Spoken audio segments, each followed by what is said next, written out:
झटपट पटापट लक्ष्मी जी घर के अंदर प्रसन्न होके अंदर आएंगी घर के पटापट। झटपट पटापट लक्ष्मी जी घर के अंदर प्रसन्न होके अंदर आएंगी घर के पटापट। नाचतो सगळं विसरून पोरी बघता थांबून, निळा पिवळा लाल लाल रांगोळी काढतो वाकून।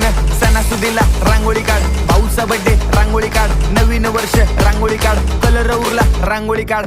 उभी लाईन, आडवी लाईन, तिरपी लाईन, वाकडी लाईन, फुल काढ, चिमणी काढ, हत्ती चुकला पुसून काढ। सगळ्यांनी इकडे लक्ष द्यायचं आहे, टेन्शन घ्यायचं नाही, डान्स करत राहायचा। सासूबाई चिडणार आहेत, घाबरायचं नाही, वाईप करत राहायचे आणि सोबत म्हणायचं झटपट पटापट लक्ष्मी जी घर के अंदर प्रसन्न होके अंदर आएंगी घर के पटापट। झटपट पटापट लक्ष्मी जी घर के अंदर प्रसन्न होके अंदर आएंगी घर के पटापट। पाटापुढे ताटापुढे देवापुढे मागे पुढे सगळीकडे चोहीकडे आम्ही खातो बटाटेवडे, पाटापुढे ताटापुढे देवा